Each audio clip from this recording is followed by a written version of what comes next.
ನಮ್ಮ ಸಮಾಜದ ಕಾರ್ಯಕರ್ತನ ಎನ್ಕೌಂಟರ್ ಮಾಡಿದ್ದೀರಿ. ಅದು ನಿಮ್ಮ ಸುಭದ್ರಿನಲ್ಲಿ ಇಟ್ಕೊಂಡು 2 ದಿವಸ ಅವ್ರನ್ನ ದಸ್ತಗಿರಿ ಮಾಡಿ ಇವತ್ತೇನು ಎನ್ಕೌಂಟರ್ ಮಾಡಿದ್ದೀರಿ, ಇದು ಸರಿಯಲ್ಲ.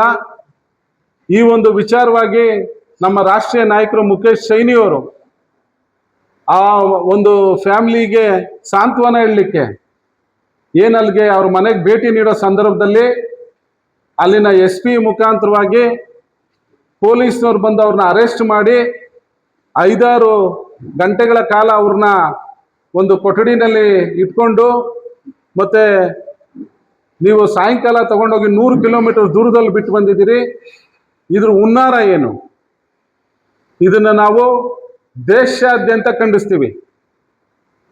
ನಾವು ಇಲ್ಲಿ 23 ಕೋಟಿ ಜನ ಇದ್ದೀವಿ. ಮೋದಿಜಿ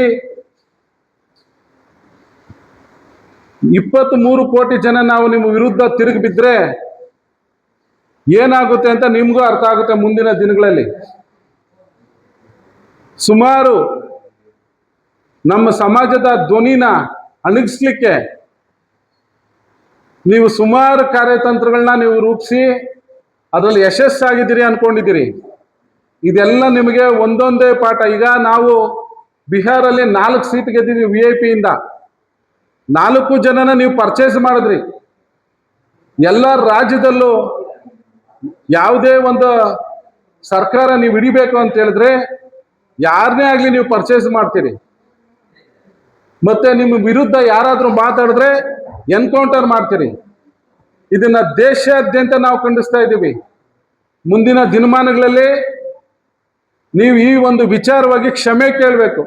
ನಮ್ಮ ಮುಖೇಶ್ ಸೈನಿ ಅವರು ನಮ್ಮ ರಾಷ್ಟ್ರೀಯ ಅಧ್ಯಕ್ಷನ ನೀವು ಅರೆಸ್ಟ್ ಮಾಡಿದ್ದಕ್ಕೆ ಕ್ಷಮೆ ಕೇಳಬೇಕು.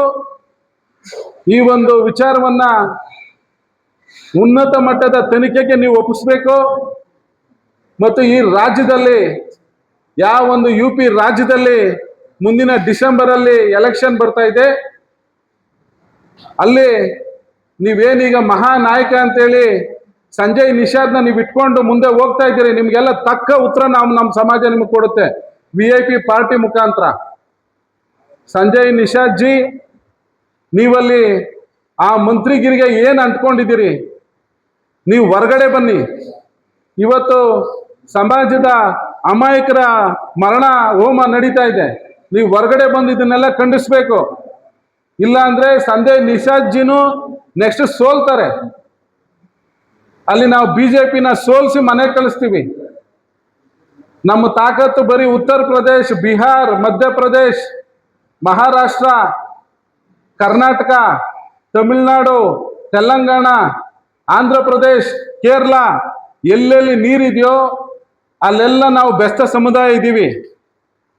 ಅವ್ರಿಗೆಲ್ಲರಿಗೂ ನಮ್ಮ ಮುಖೇಶ್ ಸೈನಿ ಅವರು ರಾಜಕೀಯವಾಗಿ, ಶೈಕ್ಷಣಿಕವಾಗಿ, ಸಾಮಾಜಿಕವಾಗಿ ಅವ್ರಿಗೆ ಅಧಿಕಾರ ಸಿಗಲಿ. ಅಧಿಕಾರ ಸಿಕ್ಕಾಗ ಆರ್ಥಿಕವಾಗಿ ಎಲ್ಲ ಅವ್ರು ಮುಂದೆ ಬರ್ತಾರೆ. ನಮ್ಮ ಸಮಾಜ ಒಳ್ಳೇದಾಗ್ಲಿ ಅಂತೇಳಿ ಈ VIP ಪಾರ್ಟಿನ ನಾವು ಸ್ಥಾಪನೆ ಮಾಡಿದ್ದೀವಿ. ಆದರೆ ಇವತ್ತು ಅವ್ರನ್ನೇ ನೀವು ಅರೆಸ್ಟ್ ಮಾಡಿದ್ದೀರಾ. ಮುಂದಿನ ದಿನಗಳಲ್ಲಿ ಈ ರೀತಿ ತಪ್ಪೇನಾದರೂ ಆದರೆ ಈ VIP ಪಕ್ಷದಿಂದ ಇಡೀ ದೇಶಾದ್ಯಂತ ಜಂತರ್ ಮಂತರಲ್ಲೂ ಬಂದು ದೆಹಲಿನಲ್ಲಿ ನಾವು ಹೋರಾಟ ಮಾಡಬೇಕಾಗ್ತದೆ. ಈ ದೇಶಾದ್ಯಂತ ನಾವೆಲ್ಲ ಎದ್ದು ನಿಂತರೆ ಈ ಸರ್ಕಾರ ಬೀಳೋದ್ರಲ್ಲ ಅನುಮಾನ ಇಲ್ಲ. ಹಾಗಾಗಿ ದಯವಿಟ್ಟು ನೀವು ಈ ಒಂದು ವಿಚಾರವಾಗಿ ಕ್ಷಮೆ ಕೇಳಬೇಕು, ಉನ್ನತ ತನಿಖೆಗೆ ಆದೇಶ ಮಾಡಬೇಕು ಅಂತೇಳಿ ನಮ್ಮ ಆಗ್ರಹಿಸ್ತಾ ಇದ್ದೀವಿ.